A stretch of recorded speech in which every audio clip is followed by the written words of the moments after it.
제가 오늘 맡은 주제는 매우 쉬운 주제입니다. 너무 쉬워서 어떻게 시간을 채워야 할지 모르겠는데 그냥 답만 바로 드리면 되지 않을까 싶은데 제가 맡은 주제는 왜 하나님은 세상의 악과 고통을 허락하시는가인데요. 매우 중요한 질문이잖아요. 사실 개인적으로 말씀을 드리자면 제 친구 레리킹이 항상 걸고 넘어지는 질문이기도 합니다. 모르셨나요? 제가 레리킹이랑 친구였던 거를. 이 친구는 자신이 믿지 못하는 이유에 대해서 항상 이것 때문이라고 해요. 불가지론자들도 이 이유를 대면서 마치 자신들이 고상한 지식을 가진 것처럼 말하는데 사실이 에그나스틱이라는 라틴 원어는 무지하다는 뜻이거든요. 근데 불가지론자들 중에서 그냥 알고 싶어 하지 않은 사람들도 있고요. 이런 것에 대해서 또 어떤 사람들은 자신의 불신을 논리적으로 변증까지 할 수 있어요. 그래서 아무리 설명을 해도 왜 믿을 수 없는지를 합리적 논리로 줄줄 말을 해요. 근데 레리킹도 세상이 이렇게 악이 많은데 어떻게 하나님이 선하시다고 할 수 있냐? 이게 그 사람의 질문이에요. 그리고 이 벽을 넘지를 못해요. 우리는 아무리 노력을 해도 사실 성경을 의심하는 자들과 그리고 자유주의 신학자들이 이 이유를 핑계로 성경을 부인하는 것을 매우 즐겨해요. 그러면서 하나님이 선하시다는 것을 못 받아들이겠다는 거예요. 하나님이 선하시고 사랑이시며 지혜로우시고 전능하시고 거룩하시면 왜 세상은 악으로 가득 차이냐? 그래서 이들의 논리는 성경의 하나님은 사랑이시고 성경의 하나님은 선하시고 성경의 하나님은 거룩하시고 성경의 하나님은 지혜로우시고 성경의 하나님은 전능하신데 그런데 세상에 엄청난 악이 있다. 그러므로 성경의 하나님은 존재할 수 없다. 이게 그들의 결론이에요. 어떻게 하나님이 사랑이고 선하시고 거룩하시고 전지전능하시다면서이 악을 설명해 줄 수 있냐? 그래서 이들한테는 하나님은 존재할 수 없는 거예요. 그래서 이런 하나님을 말하고 있는 성경도 믿을 수 없다는 거고. 근데 어떤 신자들에게는 이게 설명할 수 없는 딜레마처럼 여겨져서 생각되어서 마치 미식축구에서 4번째 다운인데 자기네 골라인에 있는 상황에서 그러니까 더 이상 할 수 있는 게 없는 거예요. 그래서 펀트밖에 없다고 생각을 해요. 주제를 바꾸려고. 그래서 신명기 29장 29절 같은 걸 얘기를 해요. 신비한 일은 여호와께 속한 것이니라는 구절을 대면서 공을 최대한 멀리 차버리기를 원해요. 상대편의 영역으로. 하지만 이게 정말 우리가 할 수 있는 최선일까요? 절대 아닙니다. 하나님의 플레이북은요. 하나님의 전술을 알고 있다면 하나님은 우리가 잠깐 위기를 모면하는 정도의 수비를 주시는 것이 아니라 확실히 공격해서 우리가 터치다운을 할 수 있는 답을 주셨어요. 완전한 승리로까지 나아갈 수 있는 답이 성경에 있습니다. 성경은 우리가 단순히 이해만 할 수 있는 답 정도만 주는 것이 아니라 이 답은 우리가 기쁨으로 받아들일 수 있는 답이고 우리가 감사하며 우리가 기뻐하며 찬양을 할 수 있는 답입니다. 그냥 변명만 둘러대면서 아니 그건 하나님 책임이 아니야. 뭐 아니면 뭐 아담과 이브가 잘못해서 그런 거야? 이 정도 대답이 아니에요. 왜냐면 또 다른 질문을 불러오거든요. 그러면 왜 아담과 이브를 지었냐? 그분이 지으신 거 아니냐? 죄를 택할 수 있는 기능이 있는데 하나님이 그들이 그런 선택을 할 줄 알았다면 왜 그런 선택할 기능을 줬냐고 또 의문하는 거예요. 그러니까 또 제자인 거죠. 그럼 우리는 또 하나님이 책임이 아니고 마귀가 책임이라고 얘기를 해요. 그러면 또 질문이 생기는 게 하나님은 왜 타락할 걸 아시면서 그 천사들을 만들었냐? 그리고 그 중에 하나가 사탄이 될 거고 모든 인류를 타락시킬 걸 아셨을 텐데 사탄이 이렇게 문제를 일으킬 걸 아셨다면 왜 그를 만드셨냐? 그리고 하나님은 무에서 유를 창조하는 분인데 그럼 원하는 대로 창조할 수 있는 거 아니냐? 또 제자인 거예요. 결국에 이 문제의 대답은 다시 하나님께로 돌아와야 해요. 이 대답은 사탄에서 멈출 수가 없고 이 대답은 아담과 하와에서 멈출 수가 없어요. 이 문제의 진짜 답은 하늘로 가야 하는 거예요. 진짜 답을 원한다면 결국 하나님께로 돌아가야 하는데 사실 이거는 모든 기초 신학의 공통된 원리예요. 이런 모든 문제들은 결국 하나님의 본성과 그분의 속성 안에서 목적 안에서 설명이 되어야 합니다. 그래서 이건 전혀 이상한 게 아니에요. 하지만 이 주제가 어떤 사람들에게는 그냥 좀 더 신비롭게 느껴지는 것뿐이에요. 잠깐 여기서 신학적으로 이거를 정리를 해볼게요. 왜냐면 신학적인 문제이니까. 그래서 간단히 몇 가지 핵심 포인트를 드리자면, 그리고 이 질문에 대해서 대답을 해보도록 하겠습니다. 첫 번째, 악은 존재한다. 동의하시죠? 아멘. 네. 악은 존재합니다. 이걸 부인하진 않잖아요. 그죠?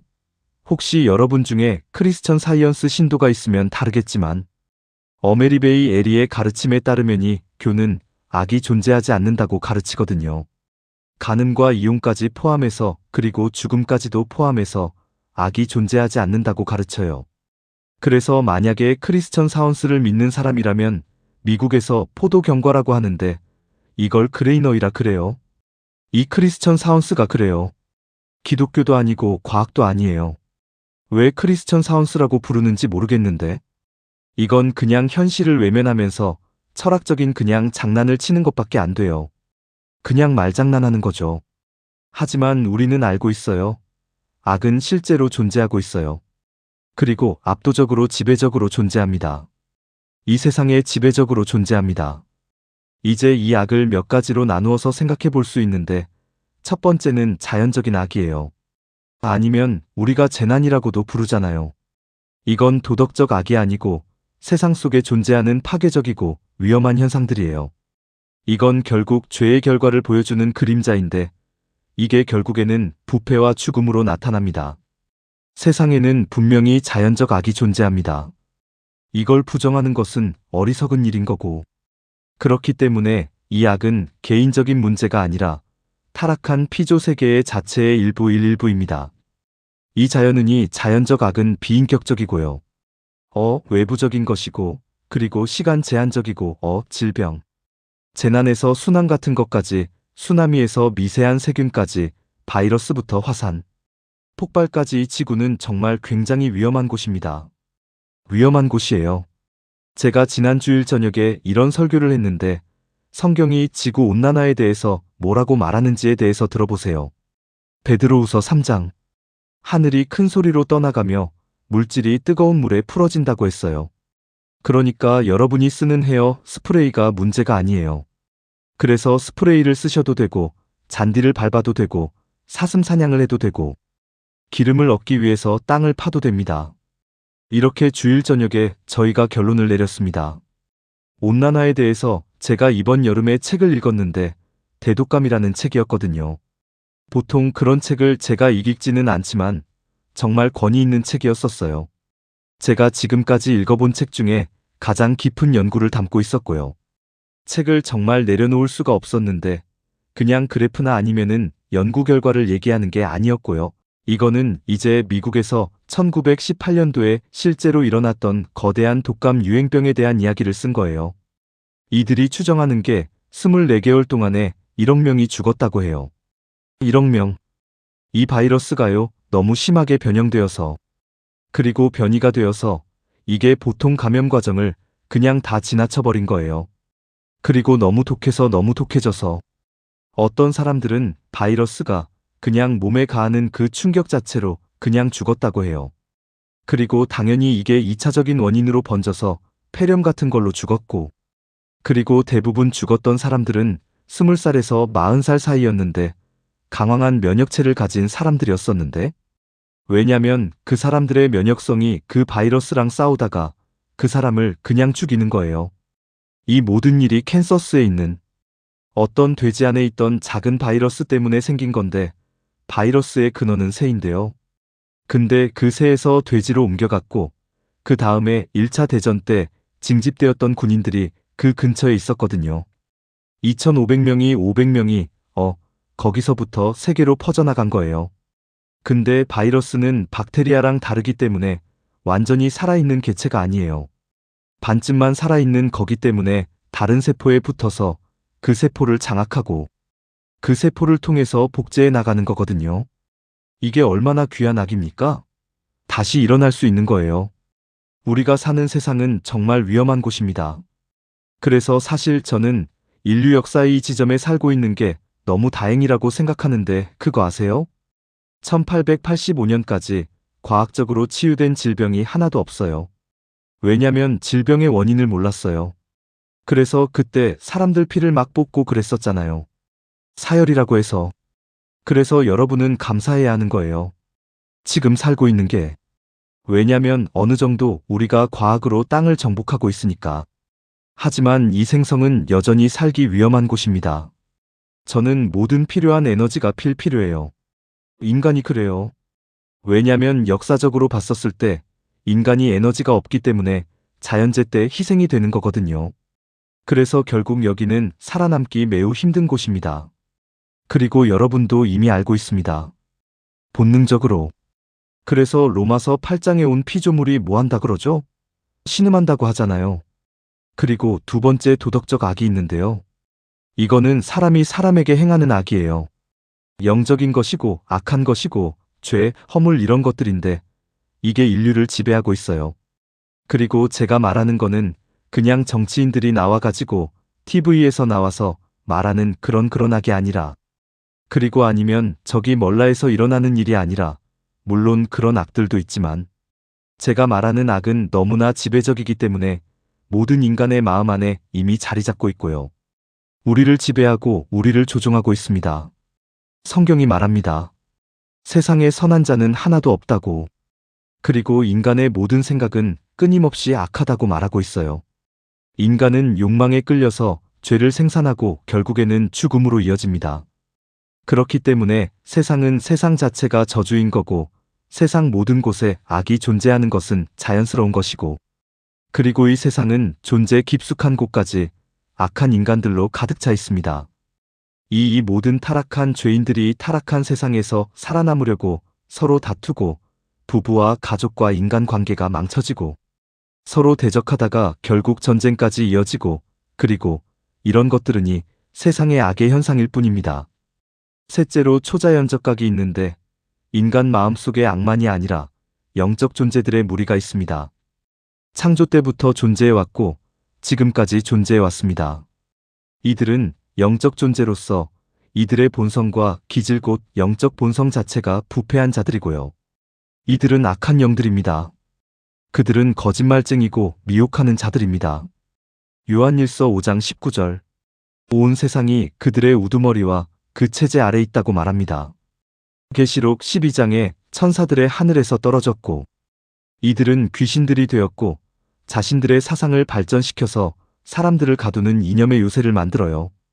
고린도후서 10장에서 말했듯이 이 사악한 존재들은 예수께서 오시기 전까지는 어떤 면에서는 좀 더 은밀하게 움직였는데 예수께서 오시자마자 그분을 막기 위해 총력전을 벌였습니다. 그래서 예수님의 생애와 상사역 동안에 성경 역사에서 그 전에 없던 방식으로 그들이 드러나기 시작했는데 주님은 저들 위에 권능을 행하시는 동시에 저들의 실체를 벗겨내셨습니다. 이들은 우리의 삶에 침투하고요. 우리가 욥기에서 보듯이 그리고 하나님은 때때로 그거를 허용하십니다. 욥과 베드로 바울을 보면 알 수 있는데 사탄의 사자를 허락하셔서 이들이 겸손을 배우게 하셨습니다. 그리고 이 악한 영들에게는 세상을 다스리는 통치권이 있어요. 사탄이 공중 권세 잡은 자이라고 했고 그들은 일시적으로 세계 체제를 통치하는 권한이 있어요. 그래서 악은 자연적인 차원에서 인간적인 차원에서 도덕적인 차원에서 그리고 초자연적인 차원에서도 있습니다. 이 악한 영들은 저들의 능력으로 인간을 미혹하고 하나님의 목적과 맞서고요. 그리고 주로 거짓 종교 체계를 만드는 데 관여합니다. 이들은 귀신의 가르침의 유포자들입니다. 정말 정교합니다. 그중 두드러진 예가 몰교인데 지금 기독교의 한 형태로 보이려고 총력을 기울이고 있는데 분명히 알아야 하는 거는 이 몰교만큼 노골적으로 이방 종교인 것은 없습니다. 기독교라기보다 신두교에 더 가까운데 기독교는 한 분 하나님이지만 몰른 수백만의 신이 있어요. 이것만으로도 말 다 한 거잖아요. 이들은 수많은 신을 믿고 자신도 신이 된다고 믿고 어떤 신이 세상을 창조한 신을 만들었고 이 세상을 창조한 신은 어머니 신과 같으니 존재와 영적 선교를 해서 예수를 낳았다고 믿어요. 그리고 이들은 교묘하게 도덕적으로인 것 같이 겉으로 포장하고 그리고 가정에 대한 헌신과 도덕성으로 겉을 포장하기 때문에 그래서 더 치명적인 겁니다. 우리가 씨름하는 것은 뭐가 아니라고요? 혈과 육이 아니라고 했잖아요. 정사와 권세라고 했어요. 악의 영의 세계에는 구조와 질서가 있습니다. 그리고 또 한 가지 더해서 네 번째로 영원히 지속되는 악이 하나 있는데요. 저는 이걸 그냥 지옥의 악이라고 부르는데 지옥의 악입니다. 영원한 악이고요. 순전한 악입니다. 거기 거하는 모든 사람들로 인해서 그래서 지금 이 세상에는 악이 단지 존재할 뿐 아니라 만연하고요. 교묘하고 강력하고 지배적입니다. 우리 바깥에 있고 우리 안에도 있고 우리 주변을 둘러싸고 있습니다. 그래서 분명한 것은 악은 존재합니다. 그냥 조금이 아니라 아니면 TV나 범죄 뉴스, 사회 문제, 소외 지역에서 보는 것만이 다가 아닙니다. 모든 곳에 있고 모든 사람 속에 있고 통제 불능이고 체계적인 악입니다. 두 번째로 분명한 건 하나님은 살아계신다는 것입니다. 첫째 악은 존재하고 둘째 하나님 존 하나님도 존재하십니다. 성경의 하나님은 참되시고 유일하신 살아계신 하나님이고요. 성경이 말하고 있는 하나님입니다. 왜냐하면 성경은 하나님의 자기 계시이기 때문입니다. 성경이 증거하는 하나님은 살아계십니다. 그리고 성경은 그 하나님은 유일한 하나님이고 위인이지만 한 분 하나님이라고 말하고 있습니다. 그분만이 하나님이시며 성경에 따르면 절대적인 주권자이십니다. 그 말은 모든 것을 절대적으로 주관하신다는 거예요. 모든 것. 그는 모든 것을 다스리십니다. 무에서의 모든 것을 창조하셨고의 모든 것을 다스리시며 모든 것을 마침내 완성하십니다. 그분은 역사의 가장 미세한 부분까지 주관하십니다.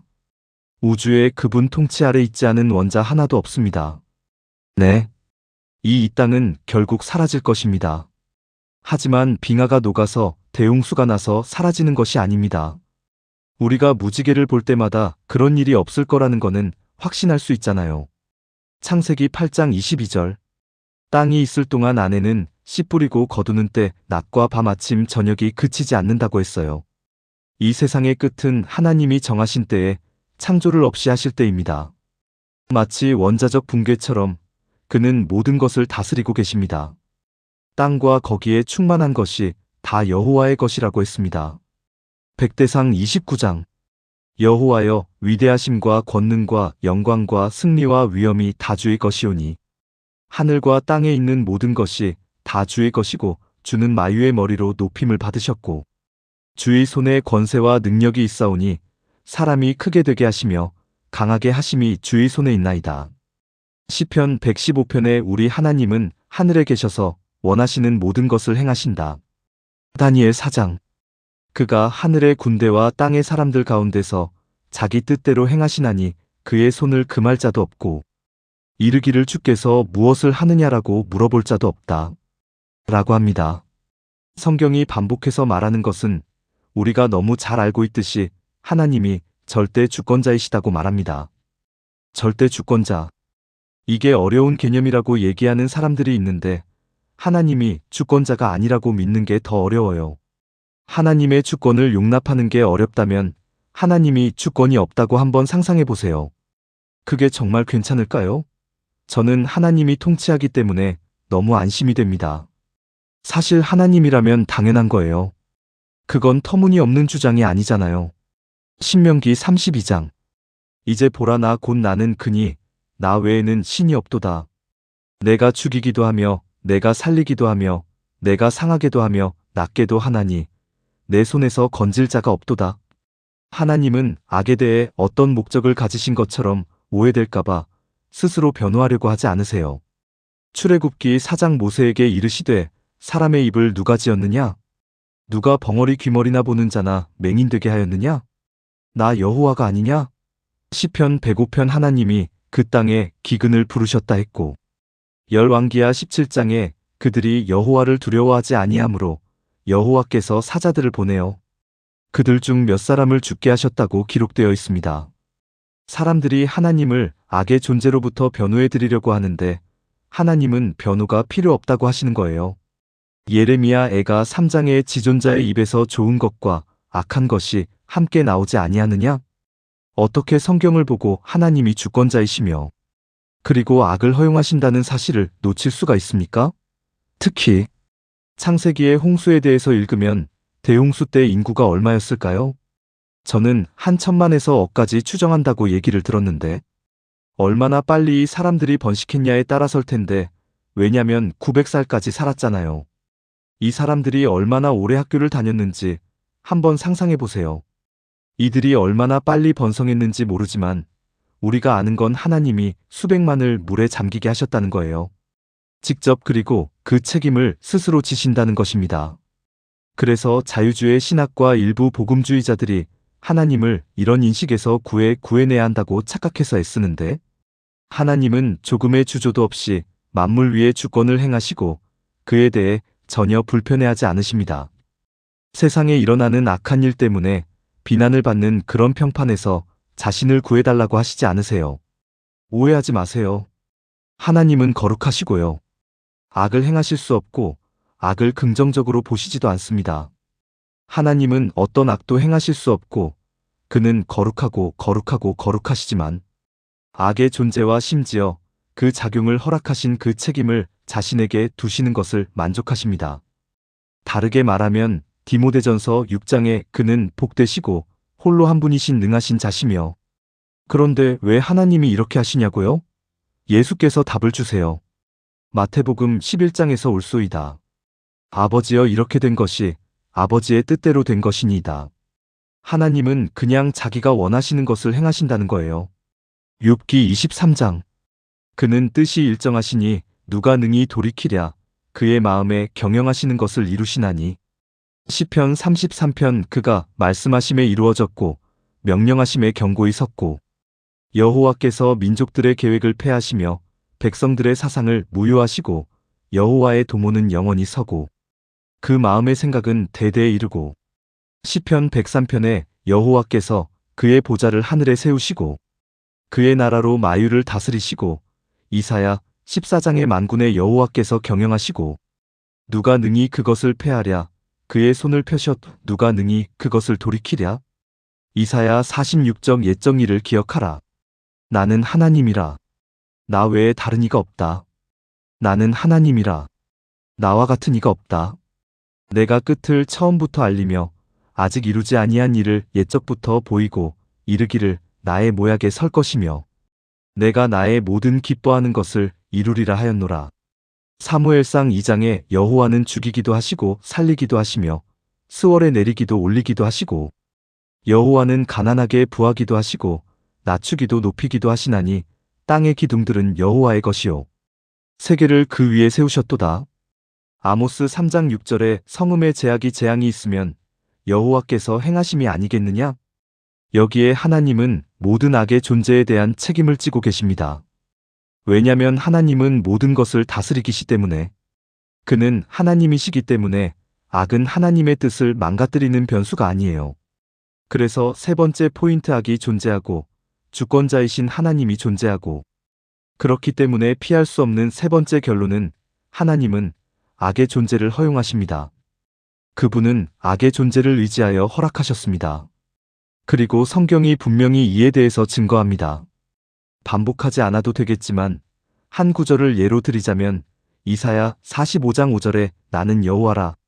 나 외에 다른 이가 없느니라. 나 외에 신이 없느니란. 네가 나를 알지 못하였을지라도 내가 네게 띠를 띄우고 해 뜨는 곳에서 해 지는 데까지 나밖에 다른 이가 없는 줄로 알라. 여호와가 같은 이가 없느니라. 나는 빛도 짓고 어둠도 창조하고 평안도 짓고 환난도 창조하나니 나는 여호와라. 이 모든 일을 행하는 자니라. 9절에 자기 조물주와 다투는 자에게 화 있을진저 질그릇 가운데에 한 톡이야. 지늙기 토기장이에게 당신이 무엇을 만드느냐 물어보겠냐? 만물들이 그 손이 없겠느냐 하겠느냐? 자기 아버지와 어머니에게 어째서 나를 이렇게 만들었습니까 하고 말하는 자에게 화가 있을 것이다. 이스라엘이 거룩하신 하나님이시며 이스라엘을 세우신 여호와께서 말씀하신다. 너희가 무슨 권리로 내 자녀들에 대하여 앞으로 될 일을 물으며 너희가 누군데 내가 하는 일에 대하여 명령하느냐? 나는 땅을 만들고 그 위에 사람을 창조하였고 내가 손으로 하늘을 펴고 하늘의 수많은 별들을 명령하여 생기게 하였다. 거듭해서 하나님은 이 세상에서 전개되는 악의 존재에 대한 주권적 책임을 스스로 지고 계심을 밝히십니다. 이 지점에서의 알마니안들의 마음에 공황이 찾아와요. 이들의 눈이 뒤집히고 숨이 가빠지며 심장이 빨리 뜹니다. 그리고 손바닥에서 땀이 나요. 왜냐면 이 알마니안들은 악이 존재한다. 하나님이 존재한다까지는 괜찮거든요. 하나님의 주권도 괜찮은데 그 하나님의 권능이나 지식을 제한하기를 원해요. 이들은 하나님의 능력을 부인하지는 않는데 하나님의 지식을 부정하지도 않고 다만 그것을 어느 정도 제한하고 싶은 거예요. 그래서 이들한테 공황이 오는 이유는 하나님이 악의 존재에 대해 책임이 있다고 받아들이지를 못하는 거예요. 그래서 세상에 악이 있다는 최악의 평판에서 하나님을 구출시켜 드리고 싶어 하는 거예요. 이들이 이걸 어떻게 하냐면 하나님을 재구성해요. 그런데 이 결과는 축소된 하나님을 만드는 거예요.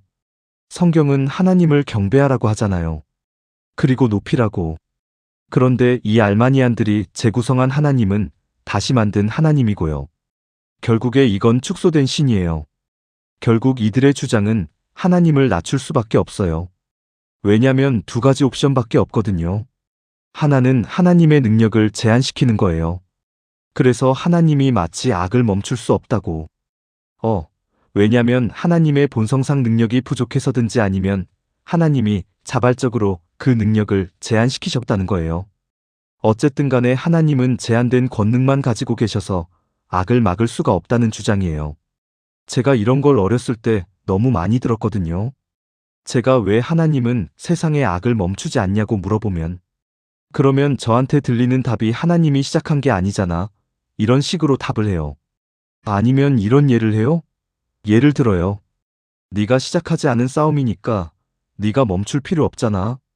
이런 대답을 하거든요. 저한테 아무런 도움이 되지가 않았었어요.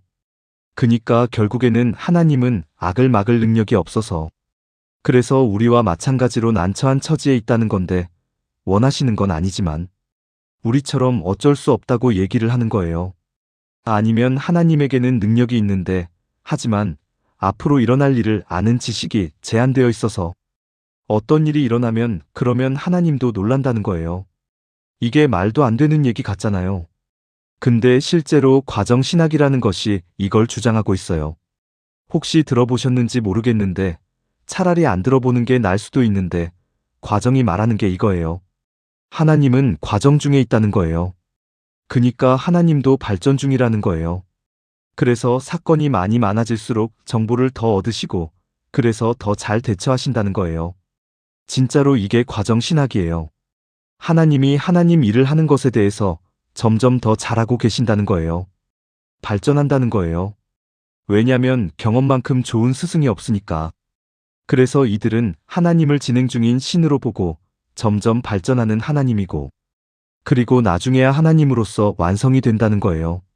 그리고 또 다른 분류의 신학자들이 있는데 이 지식을 제한하는 관점 중에 또 열린 신론이라는 게 있어요.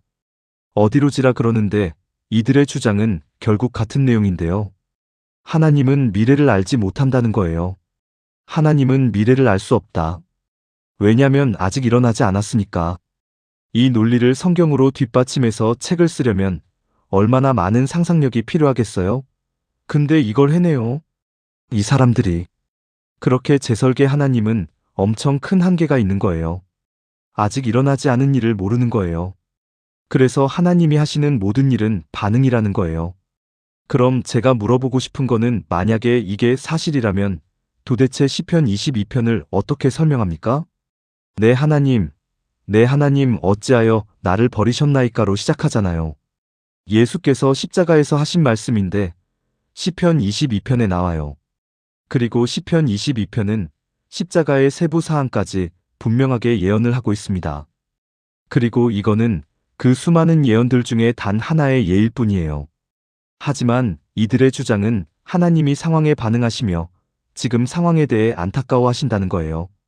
그렇다면은 예수 그리스도의 십자가, 형이 하나님을 놀라게 했다는 거예요. 목요일 밤에 그 겟세마네 가든에서, 겟세마네 동산에서 아직 금요일 날 어떤 일이 일어날지 모르고 계셨다는 거예요. 그리고 예수께서 금요일에 실제로 십자가에 달리니까 하나님이 당황하셔서 급히 생각을 떠올려서 어차피 죽게 됐으니까 죄인들의 대속물로 삼자라고 그때 정하신 거예요. 와, 좋은 아이디어다라고. 미안하지만 이 모든 내용이 이미 이사야 53장에서 상세하게 예언되어 있잖아요. 근데 이런 식으로 모든 하나님의 본성과 성경을 뒤집어서 하나님을 구출하려고 시도하는데, 하나님은 구출을 원하시지 않으세요. 그는 하나님이세요. 우리는 결코 하나님으로부터 악의 존재에 대한 책임을 떼어낼 수가 없습니다. 하나님은 악을 허용하시고의 우주 질서 속에 설계하셨습니다. 하지만 그 악의 저자는 아니십니다. 하나님이 에덴 동산에서 초조하면서 아담과 하와가 잘못하면 어떡하지 하고 계셨던 게 아니에요. 그리고 한 가지 확실한 건 긍정의 힘이 하나님한테도 적용이 그때 안 됐다면 우리는 정말 필요가 없는 거예요. 긍정의 힘은 조엘 올스틴 목사가 쓴 책 이름인데요. 그 책에는 우리가 무엇이든지 원하는 대로 다 될 수 있다고 얘기를 하거든요. 하나님이 장차 일을 알지 못하신다면 예상치 못한 사건 때마다 그때그때 조정을 해야 한다는 건데, 이들의 주장은 이건 다 어리석은 주장이에요. 하지만 지식 있는 신학자들이 하나님을 악의 책임에서 벗어나게 하려고 하는 시도들이기 때문에 이런 주장들이 더 충격인 거예요.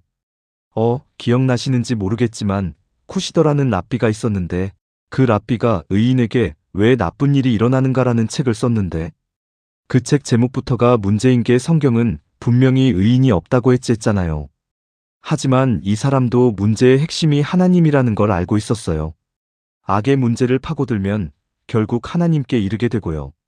이걸 벗어날 수가 없어요. 새로운 신을 만들어내지 않는 이상.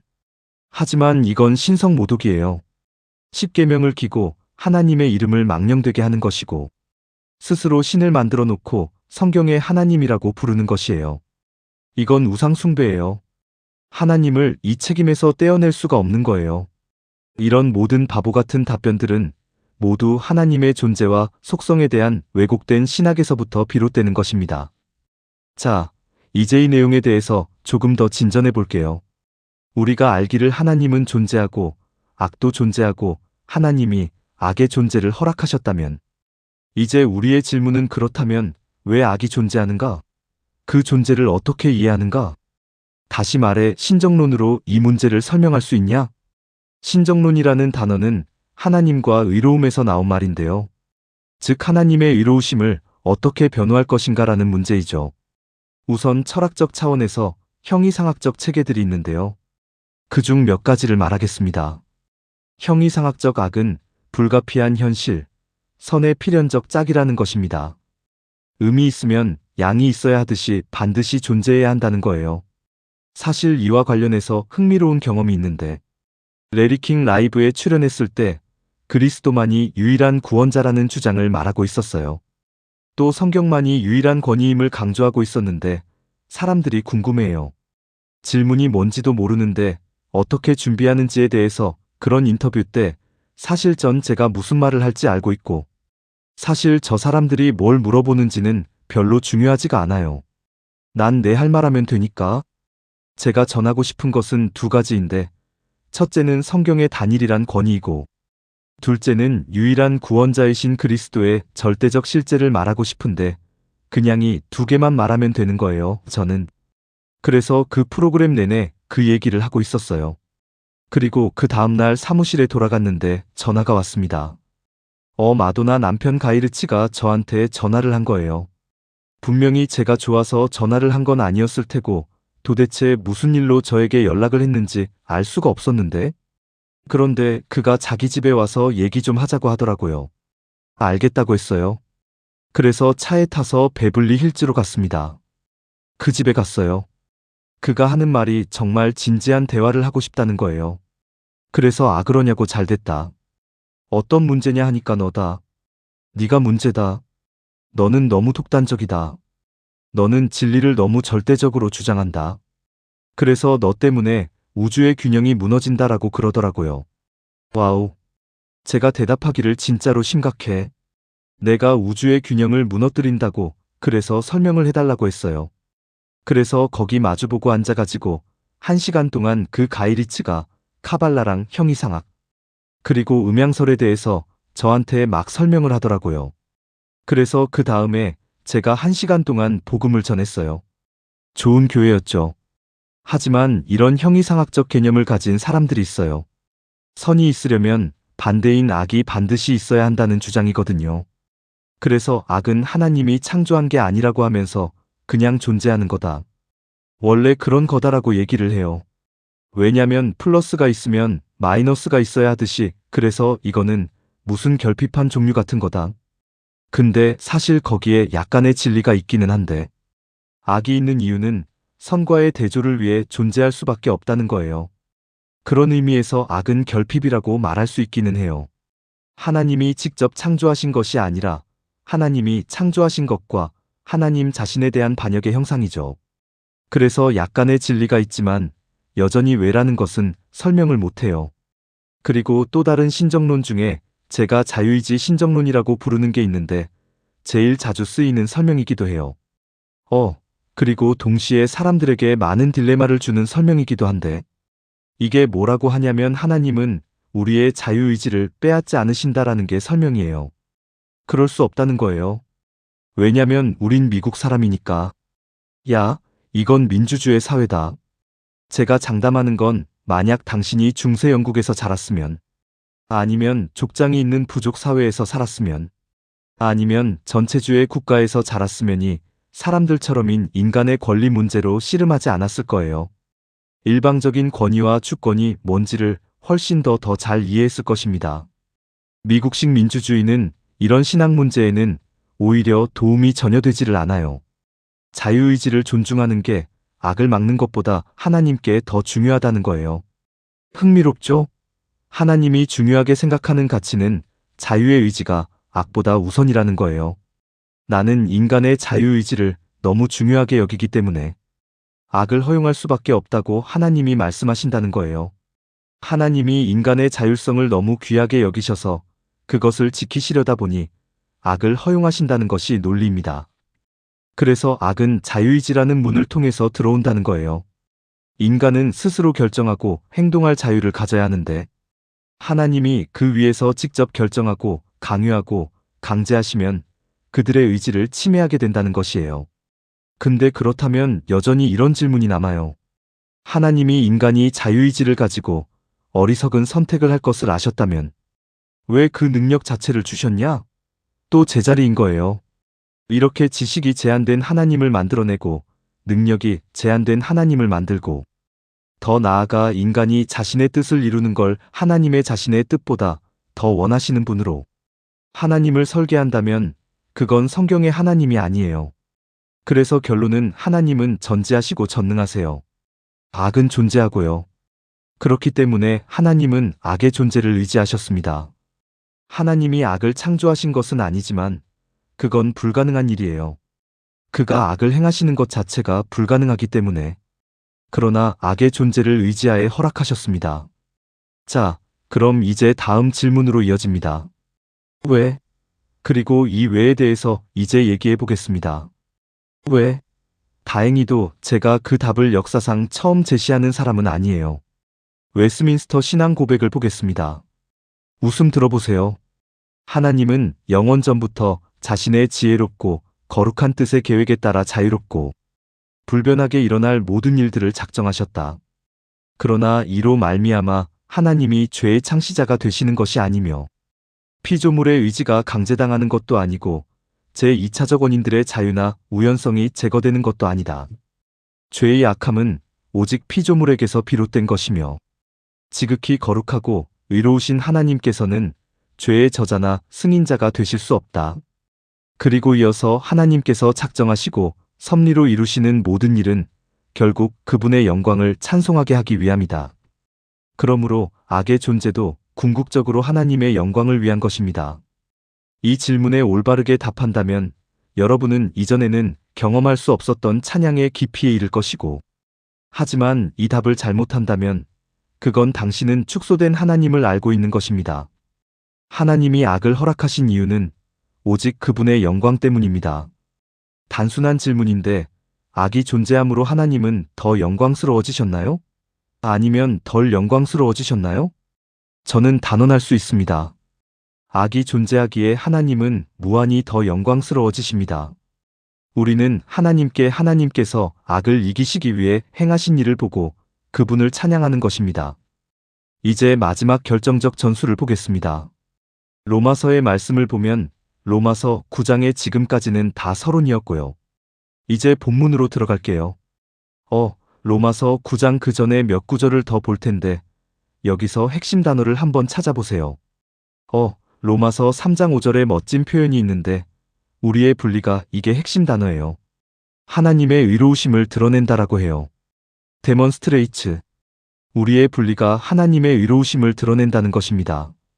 다시 말해 우리의 분리가 여기서 이스라엘에 대해서 말하고 있기는 한데 우리의 분리가 우리의 죄, 우리의 타락, 우리의 허물부패, 비참함이 전적 타락이 오히려 하나님의 의로우심을 전시하게 된다는 것입니다. 그리고 이것이 가장 완벽하게 드러난 사건이 바로 십자가입니다. 그 십자가에서 하나님께서 자신의 일을 완전히 드러내셨는데 그의 거룩하시고 흠없으신 아들을 우리의 죄를 위해 형벌하셨어요. 그렇게 하심으로 하나님은 자신의 의로우심을 충족시키십니다. 로마서 10장에서 바울이 말해요. 유대인들에게는 문제가 있다는 거예요. 이들은 하나님의 일을 이해하지 못한다는 거예요. 그게 무슨 말이에요? 이들은 하나님이 얼마나 의로운지를 모른다는 거예요. 이걸 어떻게 알 수 있냐면 자신들의 의를 세우려고 애쓴다는 거예요. 그들이 생각에는 하나님의 의가 자기들 힘으로 도달 가능하다고 착각하고 있는 거예요. 다시 말해서 하나님이 실제보다 덜 의롭다고 생각하는 것이고 그리고 자신을 실제보다 더 의로운 자로 여긴다는 거예요. 그래서 스스로 하나님의 인정을 받을 수 있다고 생각하고 그분의 기준에 이를 수 있다고 착각하는 거예요. 그들은 그리스도께서 의를 위하여 율법의 마침이 되셨다는 것을 이해하지 못하는 거고 당신은 십자가를 보기 전까지 하나님의 의가 얼마나 완전한지 절대 이해할 수가 없습니다. 거기서 우리는 하나님이 얼마나 사랑신 분인지 죄인을 얼마나 기꺼이 용서하시고자 하는지 보지만 동시에 자신의 의로우심을 만족시키기 위해서 반드시 무한한 형벌을 대속자 위에 실행하시는 것을 봅니다. 여러분이 십자가 장면을 깊이 읽어보신 적이 있는지 모르겠지만 예수께서 아침 9시부터 정오까지 십자가에 달려 계실 동안에 몇 가지 말씀을 하시잖아요. 아버지 저들을 사하여 주세요. 내가 네가 나와 함께 낙원에 있을 거다. 그러고 나서 어둠이 임해요. 그리고 3시간 동안 어둠이 임합니다. 그리고 그동안에 아무 말도 안 하세요. 그리고 어둠이 거친 후에 마지막으로 말씀을 하십니다. 그 어둠에 대해서 생각해 보신 적이 있나요?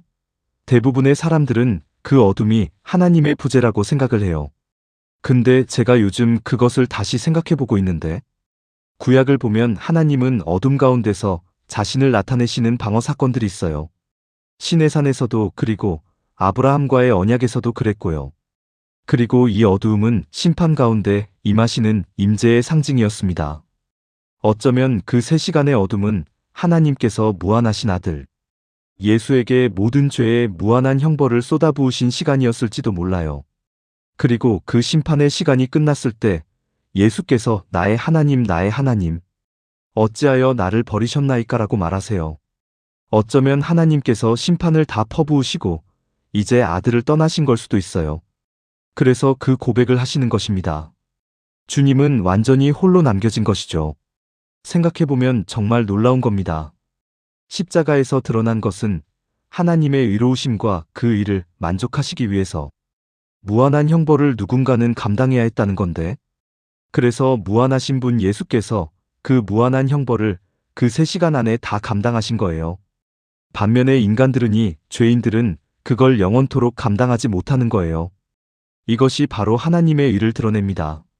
십자가가 없었다면 우리는 하나님의 의로움의 위엄을 결코 볼 수 없는 것이고 그리고 죄가 없었다면 십자가도 없었을 것이고 그래서 하나님은 자신의 의로우심을 나타내시기 위해서 죄의 존재를 허락하시는 것입니다.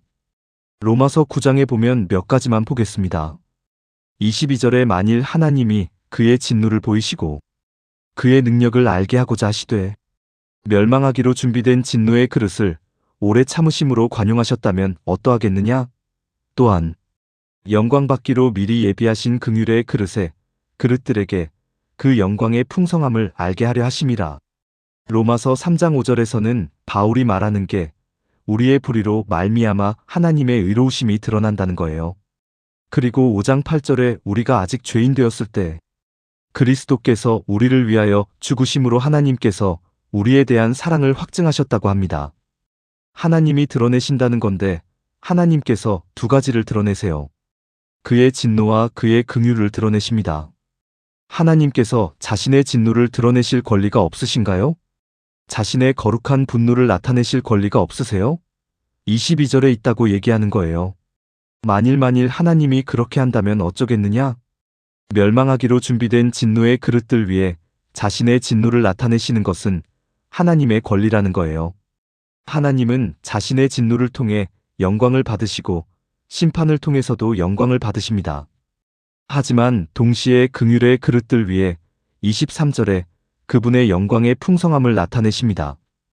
우리는 진노가 무엇인지, 긍휼이 무엇인지 결코 알지 못했을 것입니다. 죄가 없었다면 로마서 11장은 위대한 찬양으로 마무리합니다. 하나님께서 자신의 영광의 풍성함을 드러내시며 그분의 모든 속성을 제한 없이 드러내신다는 찬양입니다. 계시록 15장에 보면 들어보세요. 하나님의 진노가 마무리된 다음에 1절에 짐승과 그의 우상과 그의 이름의 수를 이기고 벗어난 자들이 유리바닥 위에 서서 하나님의 검은 고를 가지고 있다고 합니다. 그들은 하나님의 종 모세의 노래와 어린 양의 노래를 부른다고 합니다. 그 노래는 어떤 노래냐면 주 하나님 전능하신 이여 주의 행사가 크고 놀라우시며 만국의 왕이시며 주의 길은 의롭고 참되시도다. 주여 누가 주를 두려워하지 아니하며 주의 이름을 영화롭게 하지 아니하리이까 오직 주만 거룩하시니이다. 주의 의로우신 일을 나타내셨음에 모든 민족이 와서 주께 경배하리이다. 하나님께서는 죄를 다루시고 심판하시는 그 방식으로 자신의 의로우심을 드러내십니다.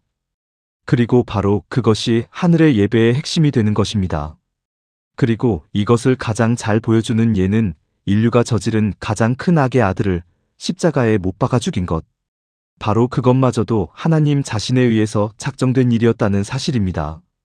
사도행전 2장 22절 베드로가 이스라엘 사람들아 이 말을 들으라. 너희도 아는 바와 같이 하나님께서 나사렛 예수로 큰 권능과 기사와 표적을 너희 가운데서 베푸사 너희 앞에서 그를 증거하셨다. 그가 하나님께서 정하신 뜻과 미리 아신 대로 내준 바 되었거늘 너희가 법 없는 자들의 손을 빌려 못 박아 죽였나니 하나님의 예정된 계획 가운데 인류가 역사상 행한 가장 악한 일 곧 하나님 아들을 죽이고 조롱한 것. 이것 자체가 하나님의 계획이었다는 것입니다. 그의 의로우심을 드러내기 위해서 사도행전 4장 27절 헤롯과 본디오 빌라도는 이방인과 이스라엘 백성과 합동하여 하나님의 기름 부신 거룩한 종 예수를 거스려 하나님의 권능과 뜻대로 이루려고 행 예정하신 그것을 행하려고 이성에 모였나이다. 성경의 저자들은 이 진리를 완벽하게 이해한 거예요. 마지막으로 한 구절만 보겠습니다. 하나님의 단호하신 말씀입니다. 욥기 38장. 하나님의 정말 단호하신 말씀인데 욥이 계속 질문하잖아요. 왜 하나님이 이런 극심한 고난과 재앙, 악의 공격을 허락하시는지 자신은 의로운 자인데 그때 여호와께서 폭풍 가운데서 욥에게 대답하십니다. 무지한 말로 내 뜻을 어둡게 하는 자가 누구냐? 그냥 노골적으로 책망하세요. 너는 대장부처럼 허리를 묶고 내가 너한테 물어볼게. 네가 나한테 답해라. 하나님이 비시는 거죠. 그래 욥아 그럼 내가 어떻게 했어야 되는지 말해줘라. 네가 나한테 조언 좀 해봐. 내가 땅에 기초를 놓았을 때 네가 어디 있었니? 네가 명철이 있거든 말해봐라. 누가 그 치수를 정했냐? 누가 그것을 측량했냐?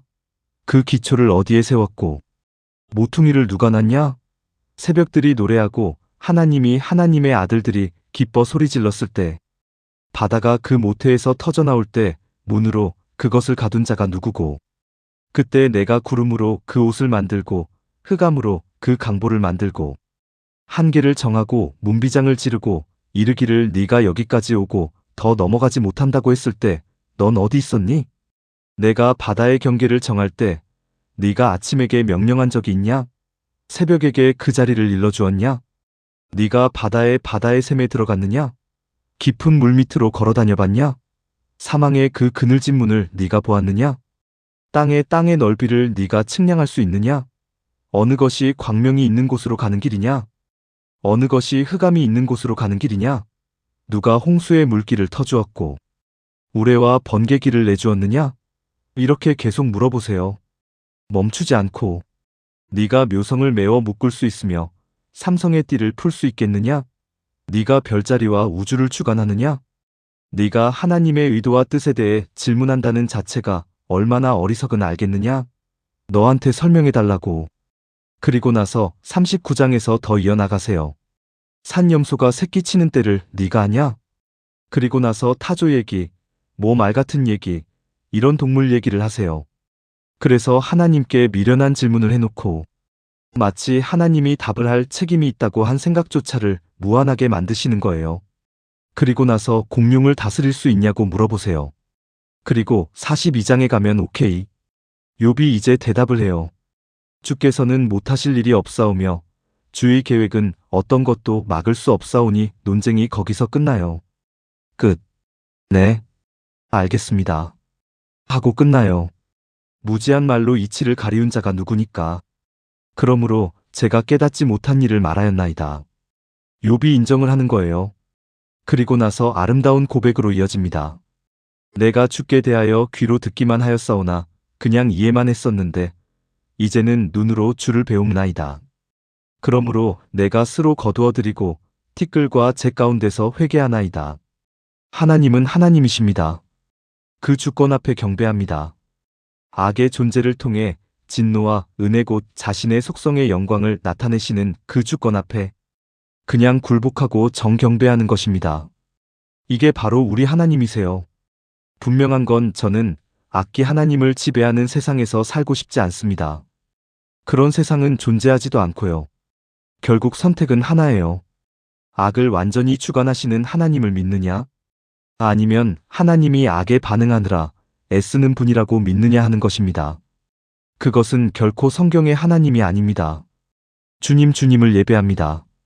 감사함으로의 모든 것은 어떤 면에서는 단순하지만 또 한편으로는 우리에게 깊은 신비입니다. 하지만 주님의 뜻은 분명합니다. 주님의 의로우심을 드러내시는 것, 주님의 사랑을 드러내시는 것, 주님의 진노를 드러내시고 긍휼을 드러내시는 것, 영원히 영광을 드러내시되 세상의 악을 허락하시고 그것을 이기심으로써 이루셨습니다. 그리고 주님 만약 우리가 주께서 악을 통제하지 않으신다고 잠시라도 생각했다면 악이 천국에 다시 나타나지 않을 것이라는 보증도 없었을 것입니다. 그리고 그런 천국은 성경이 말하는 천국이 아닙니다. 죄도 부패도 죽음도 없는 그곳이 천국입니다. 주님은 악을 다스리십니다. 그리고 시간이 끝나 주님의 모든 계획이 완성되었을 때 우리는 영원토록 새 하늘과 새 땅의 영광 속에서 살게 될 것입니다. 악이 다시는 존재하지 않는 곳에서, 왜냐하면 주님은 영원한 주권자이시기 때문입니다. 주님을 예배합니다. 주님을 찬양합니다. 그리고 이 확신 속에 안식합니다. 예수 그리스도 안에 주신 은혜로 인해 이 모든 진리가 우리에게 맡겨졌음을 감사드립니다. 예수 이름으로 기도합니다. 아멘.